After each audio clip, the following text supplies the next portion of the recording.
Praise the Lord. Welcome back to the channel I in Jesus.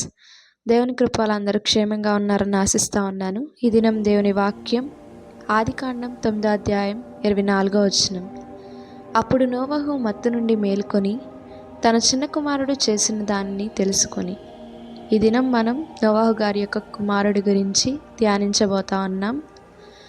ఆయన జీవితం నుండి మనం నేర్చుకునే విషయం ఇక్కడ వాక్యంలో ఏం సెలవిస్తుందంటే, తన తండ్రి ఒక పాపంలో ఉన్నప్పుడు తన కుమారుడు ఏ విధంగా ఆ పాపము నుండి తప్పింపబడడానికి సహాయం చేశాడు, లేదా ఆ పాపము నుండి ఏ విధంగా తన తండ్రిని కాపాడాడు. ఆ కాపాడిన విధానం తన తండ్రి తెలుసుకున్నాక అన్న మొదటి విషయం ఏంటో ఇప్పుడు చూద్దాం. ఆదికాండం 9వ అధ్యాయం 24వ వచనం.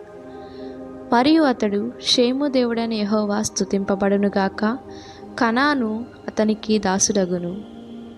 ఏం చేశాడంటే, మొదటిగా ఆయన చేసిన పనిని బట్టి, తన కుమారుడు చేసిన పనిని బట్టి తన తండ్రి దేవుణ్ణి స్తుతించాడు. ఇక్కడ స్పష్టంగా చెప్పబడతా ఉన్నది. మరి నా జీవితాలు ఏ విధంగా ఉన్నాయి? మన ఎదుట ఒక పాపం జరుగుతున్నప్పుడు దాన్ని మనం ఆపివేయడానికి ప్రయత్నిస్తున్నామా, ఇంకా పాపం చేయమని ప్రోత్సహిస్తూ ఉన్నామా? ఒకసారి మనం జ్ఞాపకం చేసుకుందాం.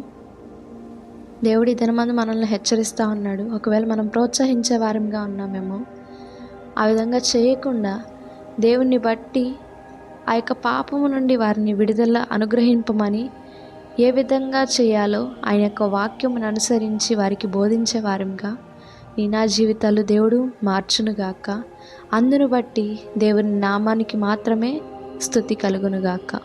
ఈ కొద్ది మాటలు దేవుడు దీవించునుగాక. నిన్ను నన్ను అనేక మందికి దేవుని ద్వారా స్తుతింపబడునుగాక. ఆమేన్. Praise the lord.